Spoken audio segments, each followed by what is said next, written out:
विश्ववंदनीय विश्वशांतीदूत प्रज्ञाशील समाधीच्या उद्गाता महान करुणावान करुणेचा सागर तथागत सम्यक संबुद्ध तथागतांचा पावन पवित्र सद्धम्म, त्या सद्धम्माचा सातत्याने प्रचार आणि प्रसार करणारा सदापूजनीय भिक्खू संघ, बुद्ध धम्म आणि संघ या महान तीन रत्नाचे आम्हा सर्वांना माहिती करून देणारे आम्हा सर्वांचे आधारस्तंभ, भारतीय घटनेचे शिल्पकार बोधिसत्व गुणपेतम डॉक्टर बाबासाहेब आंबेडकर यांच्या धम्मक्रांतीमध्ये शेवटच्या श्वासापर्यंत समर्पित राहतो। आज या मंगलमय प्रसंगी या वर्षावासाच्या पवित्र अशा कालखंडामध्ये सम्राट अशोक ध्यान साधना केंद्र जिजाऊ नगर जळगाव या ठिकाणी उपस्थित सर्व श्रद्धासंपन्न उपासक उपासिका आपणा सर्वांच्या प्रती, त्याचप्रमाणे सातत्याने आपल्या प्युरिटी ऑफ माइंड या यूट्यूब चॅनलच्या द्वारा धम्मदेशना श्रवण करून आपल्या जीवनामध्ये अनंत आणि असीम असं पुण्य संपादन करणारे सर्व श्रद्धासंपन्न उपासक उपासिका आपणा सर्वांच्या प्रती अनंत अनंत मंगलकामना मंगलमैत्री भावना व्यक्त करतो। तुम्हा सर्वांच्या हितासाठी, सुखासाठी आणि कल्याणासाठी तथागतांच्या श्रेष्ठ धम्मदेशनेला प्रारंभ करतो। आपण सर्वांनी शांत चित्ताने एकाग्र चित्ताने तथागतांच्या श्रेष्ठ धम्मदेशनेला श्रवण करावे, ग्रहण करावे। या वर्षावासाच्या पवित्र कालखंडामध्ये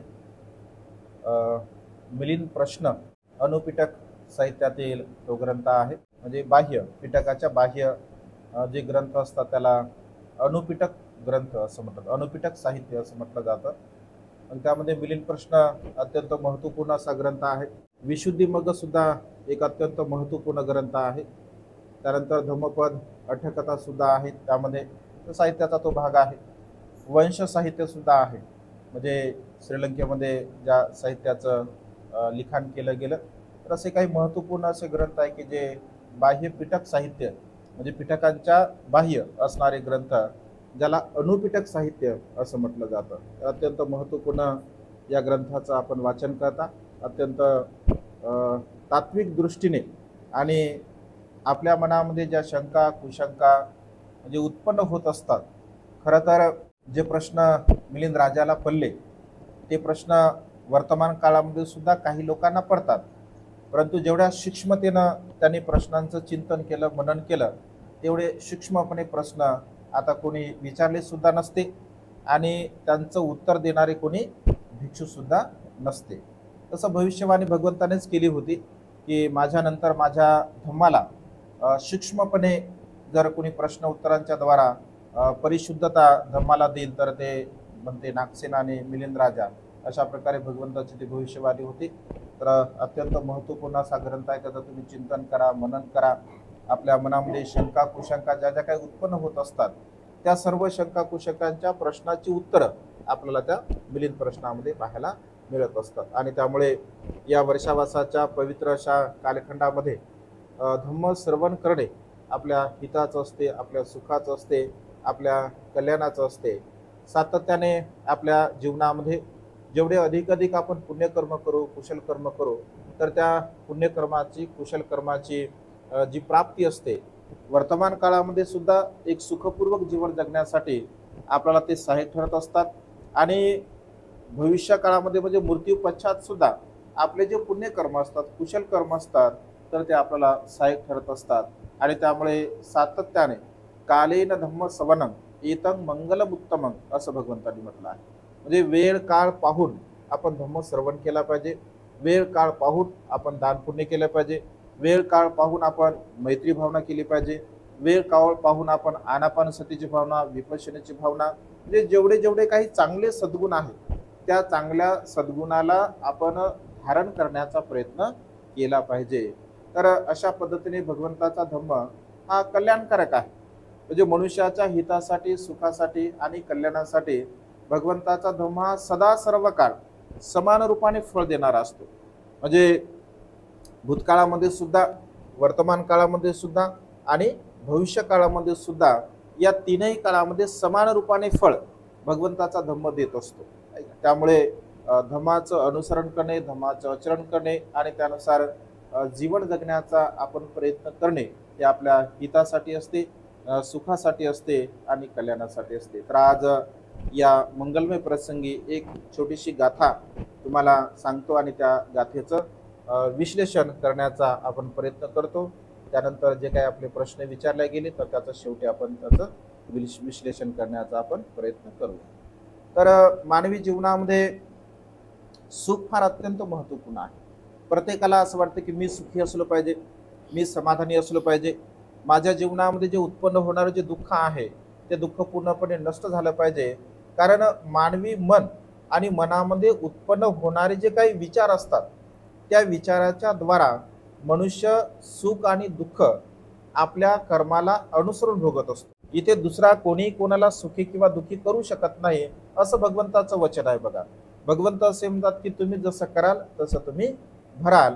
आणि त्यामुळे मनाला भगवंताने अत्यंत महत्त्वाचं स्थान दिलेलं आहे.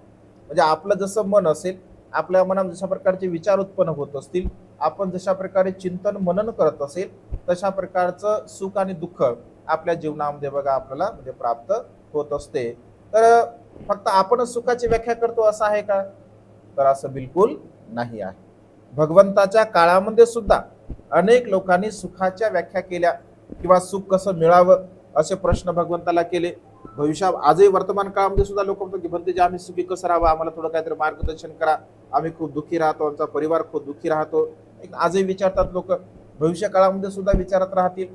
तर अशाच प्रकारे बघा, एकदा एका देवतेने भगवंताला प्रश्न केला होता की भगवान, आम्ही अनेक वर्षापासून, अनेक कालापासून, अनेक कालावधीपासून नेमकं सुख कशामध्ये आहे या संदर्भामध्ये जेव्हा आम्ही चर्चा विनिमय करतो तर खऱ्या सुखाचा मार्ग आम्हाला काही प्राप्त झालेला नाही आहे.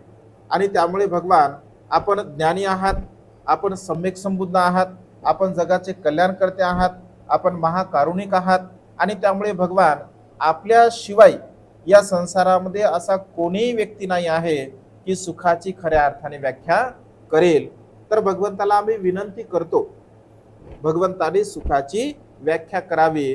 महामंगल सूत्राचा उपदेश बघा भगवंताने 38 मंगल ज्यामध्ये सांगितले आहे. साहित्यामध्ये आपण उल्लेख बघतो, एक देवता संपूर्ण जेतवनाला प्रकाशित करत असते आपल्या तेजाने आणि भगवंताला ती प्रणाम करते, वंदन करते आणि भगवंताला ती प्रश्न विचारत असते.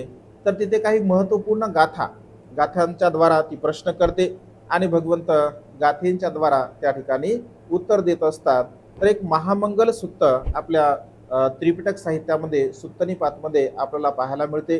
किंवा आपले जे काही धम्मसंस्काराचे पुस्तक असतात त्या धम्मसंस्काराच्या पुस्तकामध्ये सुद्धा महामंगल सूत्र आपल्याला पाहायला मिळते. विशेष रूपाने तसे भगवंताचे उपदेश तर भिक्खूंना उद्देशून आहे. कारण भगवंताच्या समोर भिक्षू जास्त असायचे, भगवंताच्या समोर भिक्खुणी जास्त असायच्या. सुरुवातीला भिक्षू असायचे, नंतर भिक्षुणी असायच्या, नंतर उपासिका असायच्या, नंतर उपासक असायचे. आणि त्यामुळे भगवंत बोलता बोलता असं म्हणजे की भिक्षुंनो असा शब्दप्रयोग भगवंत करायचे की भिक्षुंनो मी तुम्हाला असं असं सांगणार आहे, तुम्ही लक्षपूर्वक ऐका. आणि त्यामुळे बहुतांश लोकांना असं वाटतं की भगवंताचे उपदेश सगळे भिक्षुनाच उद्देशून आहे. कारण भगवंत सुरुवातीला भिक्खुंनो असं म्हणायचे, तर लोकांना असं वाटतं की भिक्षूंसाठीच आहे, परंतु तसं काही नाही. समोर भिक्षू असल्यामुळे भिक्षूंना भगवंत उद्देशून तसं म्हणायचे की भिक्षुंनो तुम्ही लक्षपूर्वक ऐका, मी तुम्हाला अशा अशा प्रकारचा उपदेश देतो. आणि त्यामुळे सर्वच लोकांसाठी तो उपदेश कल्याणकारक असायचा, हितासाठी असायचा. परंतु काही महत्त्वपूर्ण उपदेश मात्र केवळ भिक्खूंसाठी आहे, काही महत्त्वपूर्ण उपदेश मात्र केवळ भिक्खुणीसाठी आहे, काही महत्त्वपूर्ण उपदेश केवळ उपासिकांसाठीच आहे आणि काही महत्त्वपूर्ण उपदेश केवळ उपासकांसाठीच आहे. असे भगवंताने काही उपदेश सुद्धा म्हणजे दिले आहे. स्पेसिफिक समजून घ्या. एखाद्या उपासिकेला उद्देशून जर उपदेश करायचा तर मग भगवंत उपासिकेलाच उपदेश करायचे.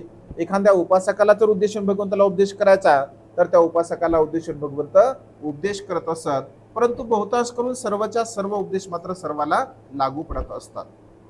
आणि त्यामुळे तिथे भगवंताने जी गाथा म्हटली तर ती पहिली गाथा अशी आहे की असे वनास बालानं पंडितानंच सेवना पूजाच पूजनीयानं एतं मंगल मुत्तम.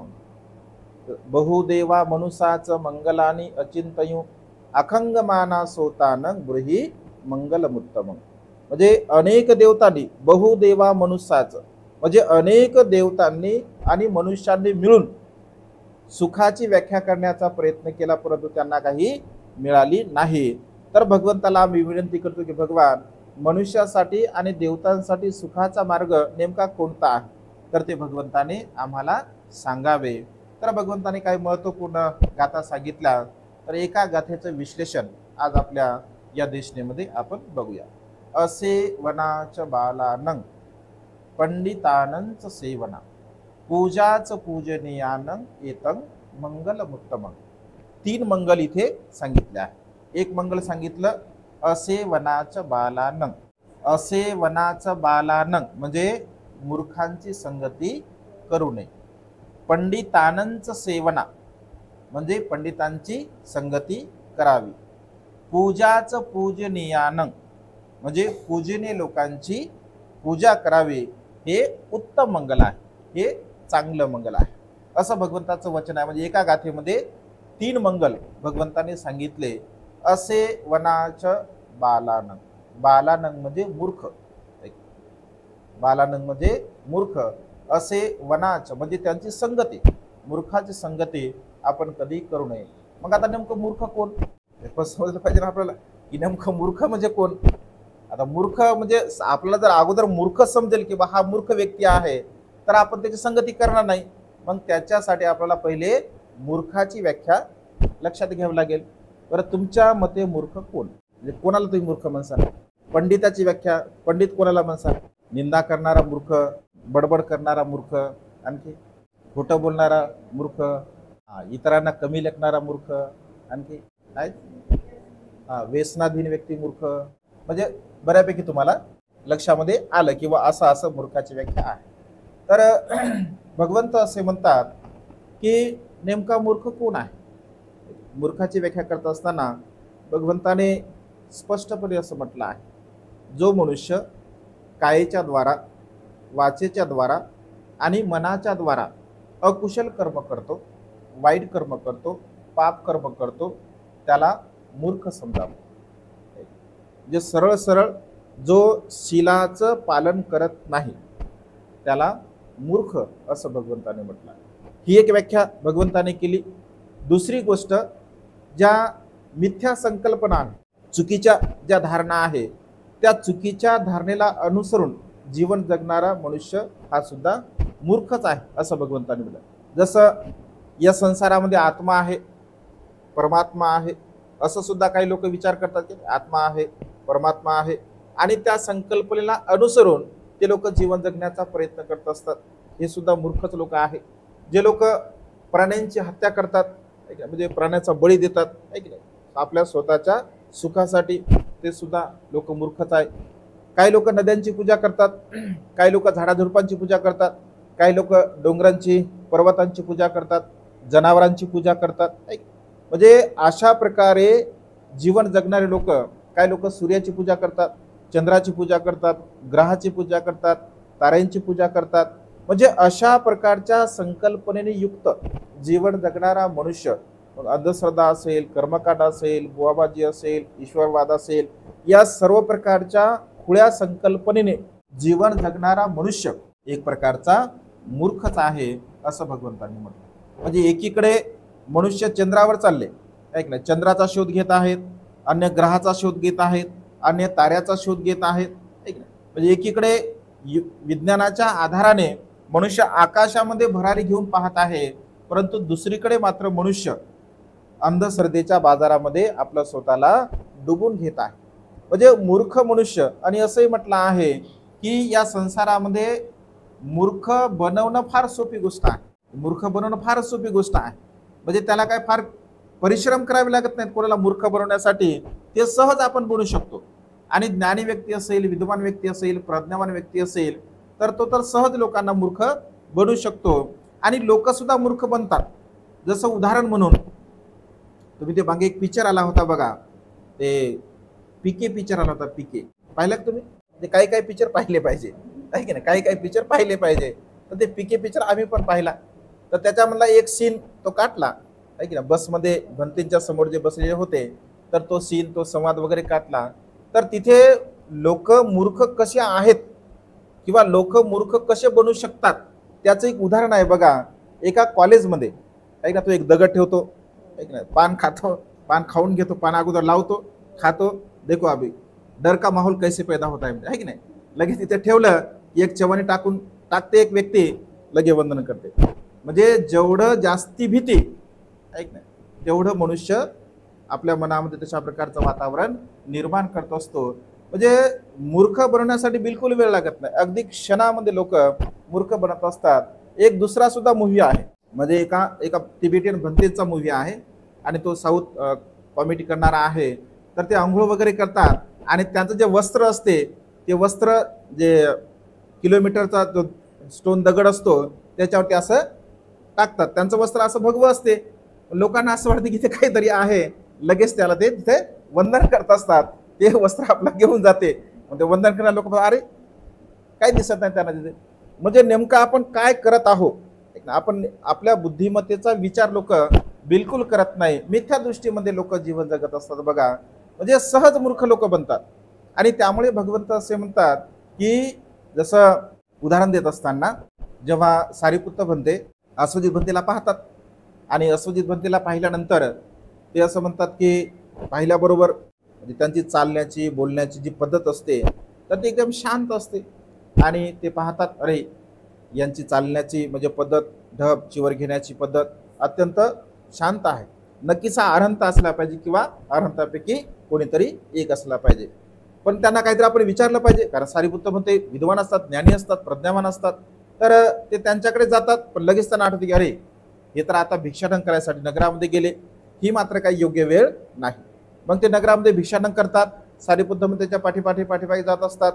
पुन्हा भिक्षाटन घेतात, ते भोजन करतात आणि एका झाडाखाली बसत असतात. तर एका झाडाखाली बसल्यानंतर सारीपुत्त म्हणते येतात, त्यांना वंदन करतात आणि त्यांना म्हणतात की महाशय आपण कोणाला गुरु मानता, आपले गुरु कोण आहे, आपल्या गुरुचे काय तत्व आहे. तर असे म्हणते असं म्हणतात की अन्य संप्रदायाच्या लोकांना डायरेक्ट काही सांगता येत नाही, आपण सुद्धा नवीनच आहोत. आणि त्यामुळे ते म्हणतात की मला काय फारसं ज्ञान नाही, मी सुद्धा आता नवीनच प्रबोधित झालो, त्यामुळे मला काय जास्त विस्तार रूपाने सांगता येणार नाही. पण सारीपुत्त म्हणते विद्वान असतात, ज्ञानी असतात, ते म्हणतात विस्तार रूपाने मला सांगण्याची गरज सुद्धा नाही, मला तुम्ही थोडक्यामध्ये तत्व सांगा, मला ते लक्षामध्ये येऊन जाईल. मग तिथे गाथा ते सांगतात की बा जे जे उत्पन्न होणार आहे ते सर्व काही नष्ट होणार आहे. आणि कशामुळे उत्पन्न होते, उत्पन्न होण्याची कारण कोणती आहे आणि त्याला आपण कशा प्रकारचं नष्ट करू शकतो याचा मार्ग भगवान बुद्धाने सांगितलेला आहे. अशी एक गाथा अश्वजित भंते जी सारीपुत्त भंतेंना सांगत असते. सारीपुत्त भंते प्रज्ञेमध्ये अग्र होते. एक गाथा ऐकल्याबरोबर त्यांना धम्मचक्षु उत्पन्न होतो आणि ते श्रोतापन्न अवस्थेला प्राप्त होत असतात. सारीपुत्त भंतेंच्या प्रज्ञेबद्दल, ज्ञानाबद्दल असं म्हटलं आहे की आतापर्यंत जेवढे पाऊस पडला असेल त्या पावसाला थेंबामध्ये मोजण्याची क्षमता जर कोणामध्ये असेल तर ते म्हणजे सारीपुत्त भंतेमध्ये होते. वाळूचे कण मोजण्याची क्षमता जर कोणामध्ये असेल तर ते म्हणजे सारीपुत्त भंतेमध्ये होते. म्हणजे एवढी प्रज्ञा त्यांची होती. म्हणजे उपमा दिलेली आहे त्यांच्या प्रज्ञेबद्दल, कारण ते विद्वान होते, ज्ञानी होते, पंडित होते. भगवंताच्या नंतर प्रज्ञेमध्ये ते अग्र होते आणि त्यामुळे लगेच त्यांना ज्ञान प्राप्त होते आणि ते प्रसन्न होतात, आनंदी होतात, त्यांना वंदन करतात आणि निघून जातात. त्यांचे बंधू जे असतात तर ते बंधू सुद्धा त्यांना पण उपदेश करतात. ते पण म्हणजे शॉर्टकट सांगतो, इतिहास लय मोठा, पण आपला जो मुद्दा आहे तो मुद्दा आपल्याला फक्त समजून सांगायचा आहे. तर मग महामोगल्यान सुद्धा प्रवर्जित होतात. हे पूर्वी कोणाचे असतात, हे संजय वेलटीपुत्त नावाच्या एका जे 6 तीर्थकार असतात तर त्या 6 तीर्थकाराचेही शिष्य असतात. पण हे विद्वान असतात, ज्ञानी असतात, त्यांच्यासोबत 250 सुद्धा ते त्यांचे शिष्य असतात. तर यांना ते गुरु मानत असतात. आणि जेव्हा यांना हे समजतं की बा भगवंताचा आपण जे श्रोता पण होता सारीपुत्त म्हणते, महामोगल्यान म्हणते, तर हे असं म्हणतात की आपल्यामुळे हे 250 जे परिवर्जक आहे तर ते 250 परिवर्जक आपल्यामुळे इथे थांबले आहेत. आपण त्यांना सांगू, त्यांची इच्छा असेल तर आपल्यासोबत येतील, अन्यथा आपल्यासोबत येणार नाही. मग त्यांना ते विचारतात, ते म्हणतात की आम्ही तुम्हाला गुरु मानतो, तुम्ही ज्या मार्गाने जासाल त्या मार्गाने आम्ही सुद्धा येतो आणि ते 250 सुद्धा त्याच्यासोबत जात असतात. पुन्हा त्यांना असं वाटतं की आपण आपल्या गुरुला पण सांगितलं पाहिजे आणि विचारलं पाहिजे नेमकं, कारण आपण त्यांच्याकडून शिकलो आहोत, ते कर्तव्य आहे आपलं. जर त्यांची इच्छा असेल तर ते येतील, इच्छा नसेल तर येणार नाहीत. मग संजय वेलट्टीपुत्ताकडे ते जातात आणि त्यांच्याकडे गेल्यानंतर त्यांना म्हणतात की आम्ही श्रमण गौतमाचं शिष्यत्व पत्कारत आहोत, तुमची इच्छा असेल तर तुम्ही सुद्धा येऊ शकता. तर संजय वेलट्टीपुत्त म्हणतो की मी येऊ शकत नाही. कारण मग ते विचारतात की मग काय कारण आहे, तर ते असं म्हणतात की अनेक वर्षापासून मी या शिष्यांना शिकवलं, त्यांचे 250 शिष्य असतात आणि अनेक वर्षापासून म्हणजे मी गुरु होतो आणि गुरु असल्यामुळे मी गुरु आहे, मी आचार्य आहे. म्हणजे एक प्रकारचा एक काय म्हणतात त्याला अभिमान, ऐक ना, गर्व, मीपणा, अहमपणा मनुष्याच्या मनात निर्माण होते की मी एवढ्या वर्षापासून शिकत आहो आणि आता या उतरत्या वयामध्ये मी कोणाचा शिष्य बनावं हे काही माझ्या बुद्धीला पटण्यासारखी गोष्ट नाही. कारण गुरु म्हणून त्याने एवढ्या वर्ष शिकवलं, आता एवढ्या वयामध्ये तो शिष्य कोणाचा बनेल का? बनणार नाही. ज्ञानी मनुष्य तसा विचार करत नाही, पण मूर्ख मनुष्य मात्र असा विचार करत असतो. आणि तेव्हा सारीपुत्त म्हणते असं म्हणतात की ठीक आहे, तुमची इच्छा नसेल तर. मग पुन्हा सारीपुत्ताला ते प्रश्न करतात की सारीपुत्त, या संसारामध्ये मूर्ख लोक जास्त आहे का ज्ञानी लोक जास्त आहे? सारीपुत्त म्हणतो की मूर्ख लोकांची संख्या जास्त आहे. तर मग तो संजय वेलट्टीपुत्त म्हणतो की संसारामध्ये मूर्खांची संख्या खूप जास्त आहे, त्या मूर्खांचा गुरु म्हणून मी जीवन जगतो, त्या मूर्खांचा गुरु म्हणून मी जीवन जगतो, पण ज्ञानी मनुष्याचा शिष्य काय मला बनायचं नाही आहे. आणि मग सारीपुत्त म्हणतात की ठीक आहे, तुमची जशी इच्छा असेल तसं तुम्ही राहा, पण मनुष्य बोलतो तसं वागू शकत नाही, राहू शकत नाही. एकदाच 250 शिष्य त्याचे जेव्हा निघून गेले तर त्याला पश्चाताप होतो. एकटाच गुरु काय करणार आहे? जर शिष्यच कोणी नसेल, शिकवणारच कोणी नाही आहे, तर समजा विहार आहे, विहारातच कोणी येत नसेल, म्हणते जे काय करणार आहे विहारामध्ये एकटे बसून, काय उपयोग आहे? आता एक भाग वेगळा म्हणा, युट्यूब आहे, आपले व्हिडिओ बनवू शकतो, पण जर कोणी येतच नसेल तर ते कशाला बसतील एकटे विहारामध्ये? म्हणजे शिष्यच कोणी नाही शिकवण्यासाठी, तर गुरुचा काय फायदा, गुरुचा काय लाभ? तर त्याला काय ते सहन होत नाही. आणि असं म्हटलं आहे की त्याला त्याच्या छातीमध्ये दुखते आणि रक्त त्याच्या छातीतून बाहेर पडते आणि तो तिथे मृत्यूला प्राप्त होत असतो. मुद्दा हा सांगत आहे मी की मूर्खांची संख्या संसारामध्ये जास्त आहे, असंख्य लोक मूर्ख आहे आणि त्यामुळे मूर्ख मनुष्य सत्य आणि असत्य यामध्ये भेद करत नाही. काय योग्य आहे, काय अयोग्य आहे, काय हिताचा आहे, काय आपल्या फायद्याचा आहे, काय केल्यानंतर आपला फायदा होणार आहे किंवा काय केल्यानंतर आपली हानी होणार आहे, याबद्दल तो चिंतन मनन करत नाही. म्हणजे त्याची बुद्धी कामच करत नाही. आणि त्यामुळे बघा, त्या मनुष्याला त्या क्षणी जे हवं आहे, जे पाहिजे आहे, तर त्या मनुष्याला बघा ते काही प्राप्त होत नाही. आणि त्यामुळे भगवंत असे म्हणतात की जर तुम्हाला सुखपूर्वक जीवन जगायचं आहे तर असे वनाचं बालानंग तुम्ही जाणलं पाहिजे, तुम्ही समजून घेतलं पाहिजे की नेमका मूर्ख कोण आहे, नेमका मूर्ख कोण आहे, मूर्खांची नेमकी व्याख्या का आहे, किंवा मूर्ख मनुष्यांची लक्षणं कोणकोणती आहे. अशा प्रकारचं भगवंत जाणताना असं म्हणतात की या एकंदरीत अशा प्रकारच्या स्वभावाचे जे लोक असतात, रागिष्ट असतात, द्वेषी असतात, लोभी असतात, आहे की नाही, अज्ञानी असतात, अडाणी असतात, अंधश्रद्धेमध्ये गुरफटलेले असतात, ईश्वरवादामध्ये गुरफटलेले असतात, आत्मा परमात्मा या चुकीच्या संकल्पनेमध्ये गुरफटलेले असतात, तर हे सर्व लोक मूर्ख आहेत असं भगवंतांनी म्हटलं. आता तो कुंभमेळा होता, आहे की नाही, तर त्या कुंभमेळ्याचं पाणी किती घाण आहे, म्हणजे किती साधी गोष्ट आहे बघा. जर आपण घरी आंघोळ केली, समजून घ्या, म्हणजे जसं उदाहरण समजा आपलं सोडून द्या, लहान बाळानं समजा एखाद्या टबामध्ये आंघोळ केली, एक टबमध्ये बसून समजा एका पाण्यामध्ये बसून बाळाला आपण आंघोळ घातली, तर पुन्हा ते पाणी आपण यूज करू शकतो का? बाळ तर लहान आहे, पुन्हा ते पाणी आपण यूज करू शकतो का? नाही यूज करत. का नाही? कारण पाणी तर घाण झालं. इथं हजारो लोक, लाखो लोक त्या पाण्यामध्ये आंघोळ करत आहेत, तरी सुद्धा लोक जाऊन डुबक्या मारायला त्याच्यामध्ये. बरं, डुबक्या तर मला सोडूनच द्या, मस्त चूळ सुद्धा भरतात, आहे की नाही. बरं, चूळ भरणं तर सोडूनच द्या, बाटल्यामध्ये पाणी भरून आणतात, ऐक ना, आणि इकडे आणून तीर्थ देतात, घ्या तीर्थ, आम्ही आणलं. म्हणजे किती वेडेपणा आहे सांगा तुम्ही, किती वेडेपणा आहे. बरं, त्याच्या समोर जाऊन आम्ही जेव्हा चिंतन करतो, एवढे लोक कुठे गेले असतील, एवढे लोक, लाखो लोक होते ते, इथं 100 लोक 500 लोकांची व्यवस्था होत नाही. म्हणजे सांगायचं एवढं आहे की बा किती मूर्खपणा आहे, म्हणजे किती अज्ञान आहे बघा लोकांमध्ये, किती अज्ञान आहे. आणि त्यामुळे लोक जेव्हा तिथे गेले, असंख्य लोकांना बघा आजार झाले, जे शरीराचे जे त्वचा रोग आहे तर त्या त्वचा रोगांचे आजार झाले. कारण पाणी खूप इफेक्टिव्ह असते, पाण्यामुळे मनुष्याला खूप वेगळ्या प्रकारचे आजार होत असतात. म्हणजे किती अज्ञान पण आहे. अज्ञान मूर्ख लोक कसे आहेत हे आपण सांगत आहोत. तर मनुष्याच्या मनामध्ये म्हणजे सम्यक दृष्टी जर नसेल तर मनुष्य बघा काहीही करू शकतो. आमचे मोठे भती सांगताना, ज्यांच्याकडे दृष्टी नाही आहे, म्हणजे सम्यक दृष्टी नाही आहे, तर तो मनुष्य कधी काहीही करू शकतो. तर उदाहरण देत असताना भंतेजी आमचं असं म्हणतात की एक लहान मुलं, 2 लहान मुलं, उदाहरण संस्काराच्या बाबतीमध्ये भगवंत भंते आमचे उदाहरण देतात, मोठे कुळावचे भंतेजी आमचे. तर एक मुलगा जसा लहान आहे, लहानपणी भंतेजीकडे आला, लहानपणापासून त्याने भंतेजीला पाहिलं, भंतेजी वंदन करणे, सगळ्या गोष्टी पाहणे. शेवटी त्याला भंतेजीवर श्रद्धा बसली. तर त्यांना असं वाटलं की आपण सुद्धा भिक्षू बनावं. तो भिक्षू बनला. दुसऱ्या बाजूने उदाहरण दिलं, एक नग्न साधू त्या घरी येत होता. लहान बाळ त्याला लहानपणापासून पाहत आहे. त्याचे संस्कार त्याला झाले. पोरगा, भंतेजी असं म्हणतात की चांगला मुलगा कपड्यामध्ये होता, त्या साधूवर त्याची श्रद्धा बसली, चांगला पोरगा बिना कपड्याचा होऊन गेला. म्हणजे त्याची श्रद्धा त्याच्यावर बसली. म्हणजे मनुष्याची कधी कुणावर श्रद्धा बसेल. बघा मागे एक डॉक्टर युट्यूबला आले होते बघा, असं ते गाईचं गोबर खाताना दाखवलं त्यांनी की बा हे नाही, युट्यूबला आलं म्हणजे युट्यूब झाला होता ना, तो असं म्हणतो की याच्यासारखं काय औषध आयुर्वेदिक दुसरं कोणतंच नाही असं तो म्हणतो. म्हणजे किती मूर्खपणा आहे. आणि नंतर शेवटी हॉस्पिटलमध्ये बिमार पडताना म्हणजे दाखवलं ते.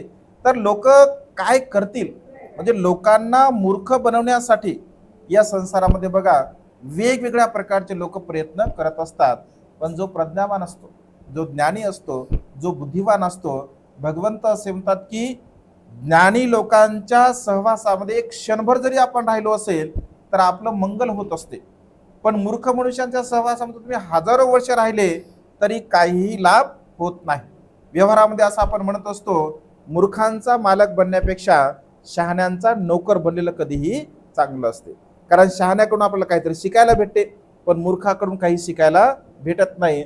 जसं दुसरं उदाहरण देतात भगवंत, जसं म्हणजे ज्ञानी लोकांचं आणि मूर्ख लोकांचं उदाहरण देत असताना भगवंत असे म्हणतात की जसं समजा तुम्ही वरण बनवत आहात, वरण बनवत असताना तो वरणामध्ये असणारा जो चम्मच असतो, सुरुवातीला तो चम्मच आपण त्या पातेल्यामध्ये ठेवतो, मग आपण तेल टाकतो, लसण टाकतो, कांदा टाकतो, मोहरी टाकतो, जे काय असेल ते, जे काय भाजी आपण बनवतो, तर सुरुवातीपासून शेवटपर्यंत त्या भाजीमध्ये तो चम्मच असतो. पण त्या चम्मचला त्या भाजीची चव जर म्हटलं की सांग चम्मच या भाजी चव कशी आहे, सांगेल का? तो सांगू शकणार नाही, कारण त्याचा तो स्वभावच नाही ना.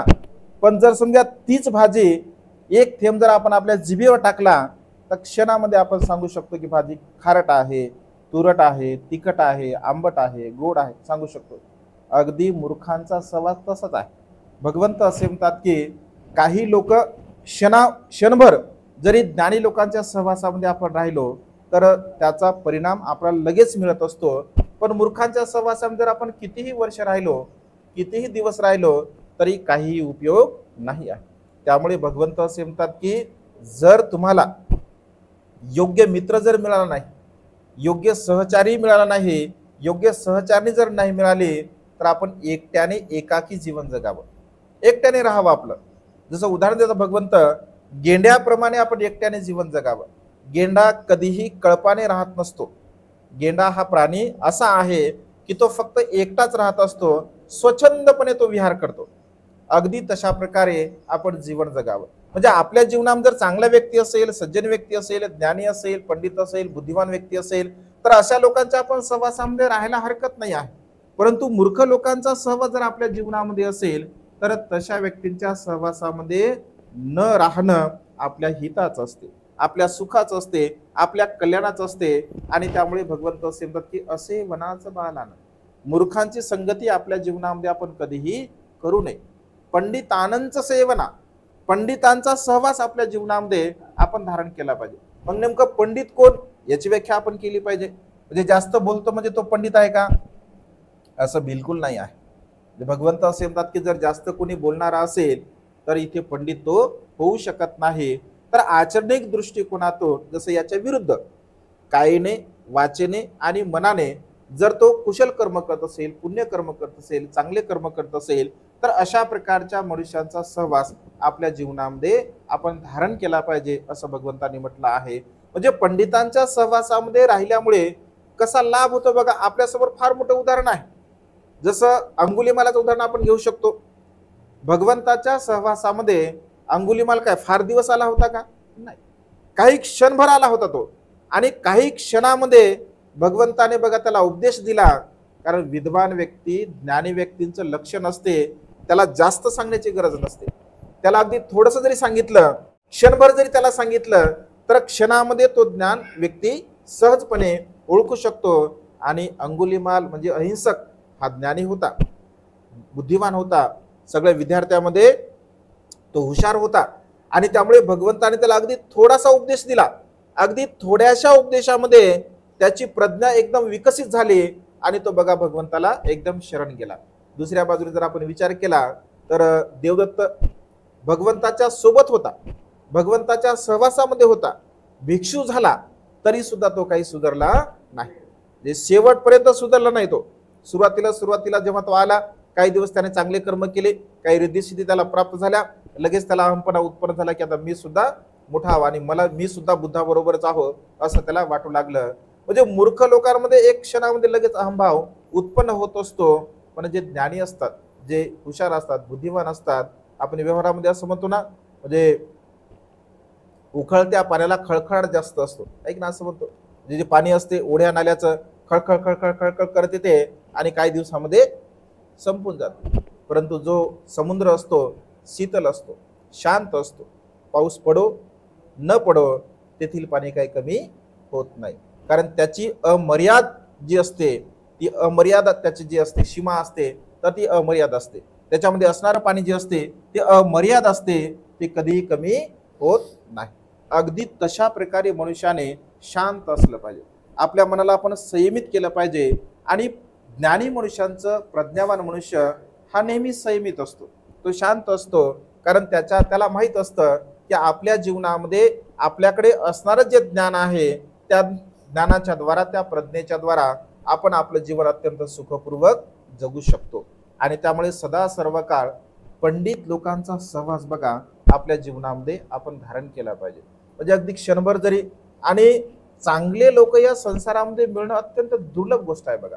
भगवंत असे म्हणतात की चांगले लोक मिळणं अत्यंत कठीण गोष्ट आहे, अत्यंत दुर्लभ अशी गोष्ट आहे. वाईट व्यक्ती तुम्हाला पावली मिळतो, तुमची इच्छा नसेल तरी मिळतो आणि इच्छा असेल तरी सुद्धा तो मिळतो. पण चांगले लोक मात्र शोधून आपल्याला पाहावे लागतात. इकडे चांगले लोक शोधावे लागतात आपल्याला. म्हणजे ज्याप्रमाणे चंदनाचा वृक्ष असतो, चंदनाचे वृक्ष काय तुम्हाला असं कुठे भेटतात का? कुठेही भेटत नाहीत.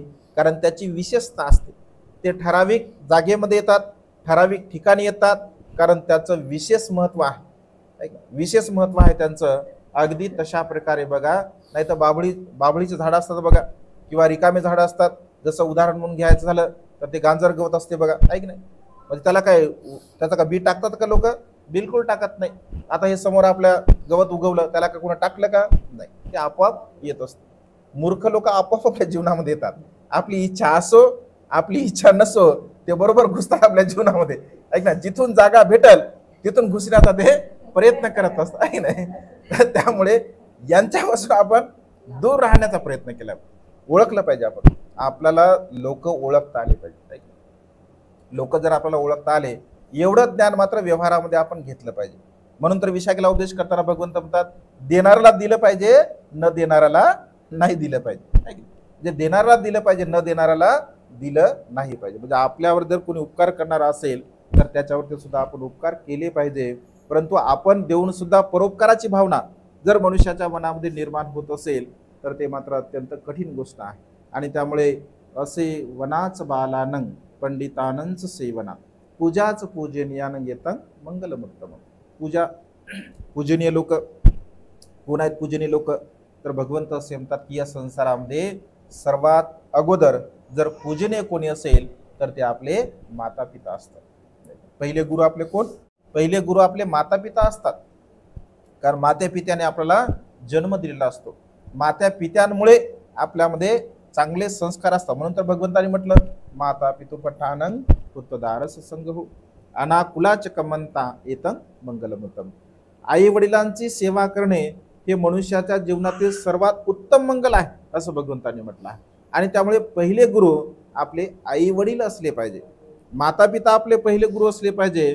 कारण आपल्यामध्ये जेवढे काही चांगले संस्कार असतात, आपल्यामध्ये जेवढे काही चांगले सद्गुण असतात, ते सर्वच्या सर्व चांगले सद्गुण मात्या पित्यांमुळे आपल्यामध्ये आलेले असतात.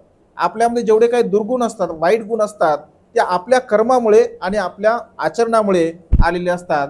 परंतु माता पिता नेहमी आपल्या मुलांना चांगले संस्कार देत असतात.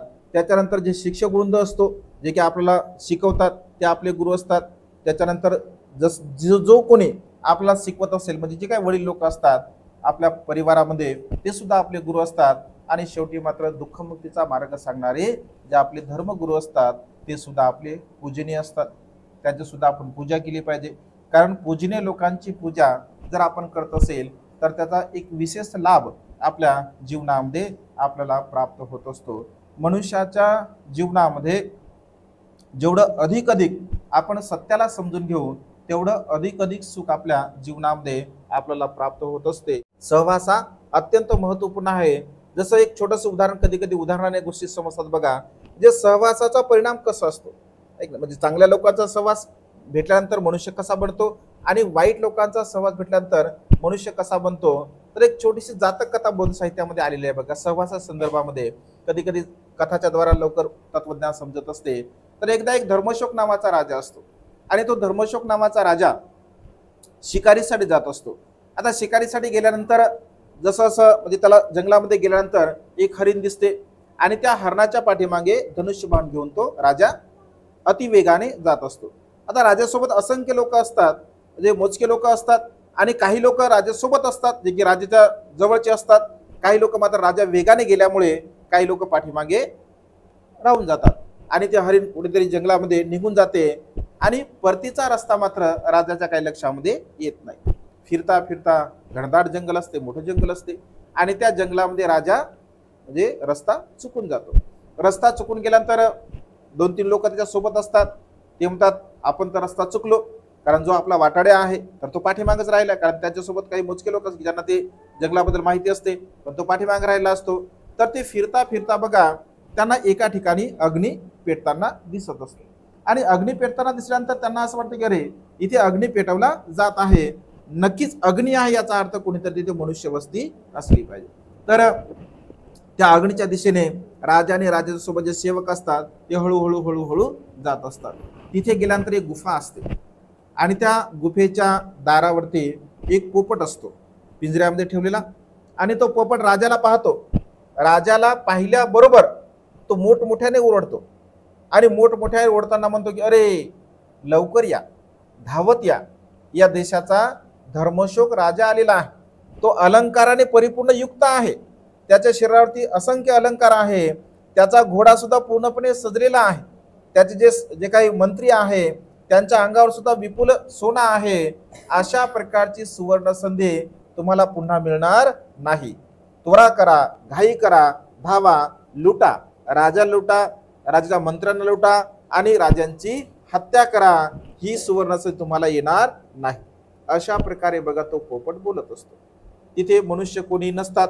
जेव्हा राजा विचार करतो की अरे हा पोपट असा कसा बोलू लागला, आणि मग तिथे जेव्हा थोडा वेळ ते पाहतात ते म्हणतात की इथे आपल्याला काही सुरक्षित वाटत नाही. पण राजा म्हणतो की नेमकं तिथे काय आहे तर जाऊन तर बघू आपण.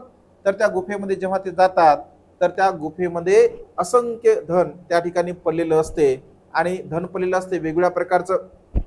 राजा तर्क करतो, राजासोबतचे मंत्री सुद्धा तर्क करतात की एवढ्या घनदाट जंगलामध्ये गुफेमध्ये ज्या अर्थी एवढं मोठं धन आहे त्या अर्थी ही जी वस्ती आहे तर ही चोरांची वस्ती असली पाहिजे, इथे चोर राहिले पाहिजे, कारण चोरच गुप्त ठिकाणी राहत असतात. तर अशा प्रकारे हा चोर असला पाहिजे आणि आपण इथून लवकर निघून गेलो पाहिजे, कारण ते जर चोर असतील तर ते खुंकार असतील, ते क्रूर असतील, कदाचित आपल्याला मारू सुद्धा शकतात, आणि त्यामुळे राजा आणि मंत्री तिथून निघून जात असतात. निघता जसं जसं त्यांना रस्ता मिळत असेल तसं तसे जातात. पुन्हा आणखी थोड्या दूर गेल्यानंतर त्यांना पुन्हा एक झोपडी दिसत असते. मग राजा विचार करतो की चला या झोपडीकडे जाऊ. त्या झोपडीकडे गेल्यानंतर तिथे सुद्धा एक पोपट असतो. जेव्हा तो पोपट राजाला बघतो आणि राजाला बघितल्याबरोबर तो म्हणतो की अरे चला चला लवकर या, आपल्या देशाचा धर्मशोक राजा आलेला आहे, त्याचा सन्मान करा, त्याचं स्वागत करा, त्याला पाय धुण्यासाठी पाणी द्या, त्याला बसण्यासाठी आसन तयार करा, तुम्ही कुठे गेला आहात, लवकर या. एवढी पुण्याची संधी, एवढी सुवर्ण संधी तुमच्या जीवनामध्ये येणार नाही. कारण राजाचा सन्मान करणे, राजाचा स्वागत करणे हे आपलं आद्य कर्तव्य आहे. असं म्हटल्याबरोबर लगेच ती जी कुटी असते एका साधूची असते, एका संन्यासीची असते. लगेच त्यांचे जे काही सेवक असतात ते सेवक येतात, राजाला पाणी देतात, पाय धुण्यासाठी आसन बसण्यासाठी, आणि राजाचा यथायोग्यपणे ते स्वागत करत असतात. स्वागत केल्यानंतर त्या ऋषीला राजा वंदन करतो, कारण तो संन्यासी असतो, साधू असतो. तर त्याला वंदन केल्यानंतर तो म्हणतो की महाराज, मला एक प्रश्न विचारायचा आहे. आता सध्या माझ्या जीवनामध्ये 2 प्रसंग घडलेले आहेत आणि त्या प्रसंगावरती मला एक प्रश्न विचारायचा आहे. महाराज, आम्ही काही क्षणापूर्वी एका ठिकाणी गेलो, तिथे सुद्धा एक पोपट होता. मग तो अशा प्रकारचा बोलला. महाराज, आम्ही इथे आलो तर हा पोपट अशा प्रकारचा बोला. महाराज, हा दिसायला सारखाच आहे, हा पोपट दिसायला सारखाच आहे, हा एकाच जातीचा आहे, एकाच कुळाचा आहे, तरी सुद्धा यांच्या दोघांमध्ये तफावत का तफावत कशाची आहे? तर तफावत ही संगतीच्या परिणामाची आहे. म्हणजे ज्यांच्या सहवासामध्ये आपण राहतो तर त्याचे जे काही परिणाम असतात, त्याचे जे संस्कार असतात, तर ते संस्कार आपल्यावरती आपोआप पडत असतात. तो चोरांच्या सहवासामध्ये असतो, तिथे सर्व गोष्टी तशाच केल्या जातात, ऐक ना, या लुटा धरा मारा अशा प्रकारे. आणि जो साधू असतो तिथे येणाराचा सत्कार केला जातं, स्वागत केलं जातं, सन्मान केला जातो. आणि त्यामुळे तो पोपट बोलतो की महाराज, त्या पोपटचा काही दोष नाही आहे. तो पोपट बोलतो, महाराज, त्याचा काही दोष नाही आहे, आम्ही दोघेही भाऊच आहोत. परंतु एकदा वादळ आलं निसर्गामध्ये आणि त्या वादळामध्ये आमचा खोपा म्हणजे वादळामध्ये नष्ट झाला. तो एका दिशेने गेला, मी एका दिशेने गेलो. महाराज, तो त्या तशा प्रकारच्या सहवासामध्ये राहिल्यामुळे तो तसा बनला. मी चांगल्या लोकांच्या सहवासामध्ये राहिल्यामुळे मी चांगला बनलो. हा त्याचा दोष नसून त्याच्या संस्काराचा, त्याच्या संगतीचा हा परिणाम आहे. म्हणजे मनुष्याच्या जीवनामध्ये कथा आहे, परंतु संस्कार अत्यंत महत्त्वपूर्ण आहे. कारण मानवी जीवनामध्ये, मनुष्याच्या जीवनामध्ये संस्कार अत्यंत महत्त्वपूर्ण आहे, सोबत अत्यंत महत्त्वपूर्ण आहे. आणि म्हणून तर भगवंत म्हणतात की असे वनाचं बालानंद पंडितानंच सेवना. आपल्या जीवनामध्ये मूर्खांचा सहवास आणि पंडितांचा सहवास हा अत्यंत महत्त्वपूर्ण आहे. जे लोक अशा प्रकारच्या सहवासाला धारण करतात, त्याला समजून घेतात, तर ते मनुष्य आपल्या जीवनामध्ये नेमकं आपण काय करावं, कसं करावं, कोणत्या प्रकारचं आचरण करावं, ही भावना त्या मनुष्याच्या चित्तामध्ये निर्माण होत असते. आणि त्यामुळे आपला सहवास जशा प्रकारचा असेल, ज्या व्यक्तींसोबत आपला सहवास असेल, तशा प्रकारचे लोक आपल्याला भेटत असतात. व्यवहारामध्ये कधी कधी लोक असं म्हणतात, बघा, हा पोरगा खूप चांगला होता, ही मुलगी खूप चांगली होते, अगोदर खूप चांगली होते, पण हिच्या सहवासामध्ये राहिल्यामुळे ही मात्र आता बिघडून गेली. हा याच्या सहवासामध्ये होता, हा खूप चांगला होता, पण याच्या सहवासामध्ये आल्यामुळे आता हा बिघडून गेला, असं लोक व्यवहारामध्ये बघा म्हणत असतात. आणि त्यामुळे सहवास अत्यंत महत्त्वपूर्ण आहे. मनुष्याच्या जीवनामध्ये जसा सहवास असेल तशा प्रकारचा परिणाम असतो. त्यामुळे सातत्याने आपल्या जीवनामध्ये आपण चांगल्या ज्ञानी, विद्वान, पंडित लोकांचा सहवास करण्याचा प्रयत्न केला पाहिजे. मूर्खांच्या सहवासामध्ये आपण कधीही राहू नये. आणि मूर्ख लोकांची व्याख्या करताना भगवंत असे म्हणतात की मूर्ख लोकांचा जो स्वभाव असतो तो उलट्या घागरीसारखा असतो. उलटी घागर, उलटा हांडा, म्हणजे उलट्या हांड्यावर जर समजा पालथा म्हणता का तुम्ही? तुम्ही पालथा म्हणता, आमच्याकडे उलट म्हणतात. शब्दाची फोड जरा वेगवेगळी आहे. पालत्या भांड्यावर, जसं पालत्या घड्यावर, समजून घ्या, आपल्याला उलट म्हणतात आमच्याकडे. पालत्या घड्यावर जर कितीही पाणी टाकलं, पाणी काही जाणार नाही. म्हणजे आपलं पाणी वेस्ट जाते, आपले परिश्रम वेस्ट जातात, ऐक नाही. त्याच्यामुळे घडे पाहून पाणी भरायचं असते. म्हणजे घडा कसा आहे, ऐक, म्हणजे पालटा घडा आहे का घडा म्हणजे हलणारा आहे, ऐक नाही. कधी कधी असं होतं की घडा हलत राहते, आपण पाणी टाकत राहतो. आहे की नाही. हलणाऱ्या घड्यामध्ये पण पाणी जात नाही. कधी कधी असं ते दिसायला लय चांगलं असते पण खालून छिद्र असतात, म्हणजे वरून पाणी टाकतो आपण, खालून छिद्रानं पाणी निघून जात असते. तर हे सर्व आपण चिंतन मनन केलं पाहिजे आपल्या जीवनामध्ये की नेमकं आपण काय करत आहोत, कशा प्रकारचं आपण जीवन जगत आहोत. जर तुम्हाला सुखपूर्वक जीवन जगायचं असेल तर पंडित लोकांचा सहवास, ज्ञानी लोकांचा सहवास, विद्वान लोकांचा सहवास आपल्या जीवनामध्ये असला पाहिजे. आणि कधी कधी ते आपल्या पुण्यकर्माचा परिणाम सुद्धा असतो, आपले कुशल कर्म सुद्धा असतात, पूर्वकर्म सुद्धा असतात. कारण पूर्वकर्मामुळे कधी कधी आपल्याला बघा चांगले मित्र मिळत असतात, चांगले लोक मिळत असतात सहवासामध्ये आपल्या असल्यामुळे. आणि भगवंत असे म्हणतात की चांगले लोक आपण टिकवले सुद्धा पाहिजे. म्हणजे आपल्या जीवनामध्ये जर एखादा चांगला व्यक्ती असेल तर त्या चांगल्या व्यक्तीला आपल्याला कसं टिकवायचं आहे हे सुद्धा आपल्यावरती डिपेंड असतं, ऐक ना. आणि त्यामुळे तुम्हाला असं वाटतं की हा व्यक्ती माझ्या हिताचा आहे, माझ्या सुखाचा आहे, माझ्या कल्याणाचा आहे, हा माझा कल्याण मित्र आहे, किंवा हा व्यक्ती माझ्यासाठी खूप काही महत्त्वपूर्ण आहे, तर अशा व्यक्तीला आपण टिकवलं सुद्धा पाहिजे. ते सुद्धा ज्ञान आपल्याकडे असलं पाहिजे. नाही तर कधी कधी छोट्या मोठ्या गोष्टी घडतात आणि छोट्या मोठ्या गोष्टी घडल्यामुळे बघा आपल्या जीवनामध्ये असा प्रसंग येतो आणि लगे मग आपण त्या व्यक्तीपासून दूर जात असतो. कारण भगवंत असे म्हणतात की पंडितांचा सहवास, कारण भगवंताच्या काळामध्ये सुद्धा बघा अनेक असे उदाहरण आहेत, अनेक प्रसंग असे आपल्याला पाहायला मिळतात की भगवंत असे म्हणतात की आपल्या चेहऱ्याला अनुसरून लोक आपल्या जवळ येत असतात. आपल्या चेहऱ्याला अनुसरून म्हणजे आपला जो स्वभाव आहे त्याला चर्या भगवंताने असं म्हटलं आहे. म्हणजे आपला जो स्वभाव आहे त्या स्वभावाला अनुसरून आपल्याकडे लोक येत असतात. दारू पिणारा व्यक्ती सज्जन व्यक्तीकडे जाते का सांगा बरं? जाणारच नाही. तो दारू पिणारा व्यक्ती कुठे शोधतो? दारू पिणारा व्यक्ती दारू पिणाऱ्याला शोधणार आहे, ऐक ना. मावा खाणारा, तंबाखू खाणारा व्यक्ती त्याला बरोबर शोधतो. एकदा आम्ही सहलीमध्ये गेलो आणि सहलीमध्ये गेल्यानंतर सुरुवातीला आम्ही पंचशील देत असतो. पंचशील दिले की सांगतो लोकांना की बा आपल्याला 5 शिलाचं पालन करायचं. हे आम्ही एका ठिकाणी थांबलो चहा पाणी पिण्यासाठी आणि काही बहादर होते त्याच्यामध्ये सुरामिरवाले. तर आम्हाला असं वाटलं, आम्ही म्हणालो कुठं गेले हे, ऐक ना. चहा तर सगळे जवळजवळच पियाले, हे गेले कुठं? मग पाहिलो आता येतील मग येतील, आता येतील मग येतील. हे भाऊ मस्त फुल्ल घेते पण दोघं तिघ जण. हा मग आम्ही म्हटलं पण ते हाणली वाटते म्हणले यांनी आता. हा हाणली म्हणे थोडी थोडी. म्हणजे आता जर म्हणलं म्हणे तर लोक सगळे बोलतील यांना काहीच बोलणं का उद्या प्रवचनामध्ये बरोबर घेतो म्हणजे त्यांना. म्हणजे असे लोक, हे कलाकार असे लोक असतात की म्हणजे त्यांना संधी भेटली की सोडतच नाहीत. आणि अशा लोकांना बरोबर ते जागा पण भेटते. म्हणजे अनोळखी ठिकाणी शोधणं किती कठीण आहे, पण या लोकांची चेहऱ्याच लोक पाहतात. त्यांच्याकडे पाहिले की लोक सांगतात हा इधर जाओ, इधर मिळता आहे, बस लगेच ते तिकडे जाणार. म्हणजे परिणाम असते बघा सहवास. आता आम्हाला त्याचे अनुभव आहेत. मग प्रवचनामध्ये आम्ही सांगलं की बा तुम्ही धार्मिक स्थळी आलात, आहे की नाही, एवढ्या पवित्र ठिकाणी आलात, एवढ्या चांगल्या ठिकाणी आलात जिथे भगवंताचं वास्तव्य आहे, भिक्खू संघाचं वास्तव्य आहे. जर इथे येऊन जर तुम्ही सुधरू शकत नाही, इथे येऊन जर तुमच्यामध्ये काही बदल होऊ शकत नाही, तर तुमच्या जीवनात कधीच बदल होणार नाही, होऊच शकत नाही बदल तुमच्या जीवनामध्ये. कारण एवढ्या पवित्र ठिकाणी येऊन जर तुमच्या मनामध्ये असा भाव उत्पन्न होत असेल किंवा असा स्वभाव उत्पन्न होत असेल. त्या मी नेपाळला जात असतो म्हणजे पोखऱ्याला, तर तिथं असं आहे की तुम्ही कुठेही जरी गेले तर समोरच असते. तुम्ही मेडिकलवर जरी गेले तरी समोरच असते, तुम्ही किराणा दुकानावर जरी गेले तर समोरच असते. ते तिकडे फ्री आहे. म्हणजे नेपाळ देशामध्ये जे अल्कोहोल आहे तर ते फ्री आहे. फ्री म्हणजे कुठेही त्याला कुठलंच बंधन नाही आहे.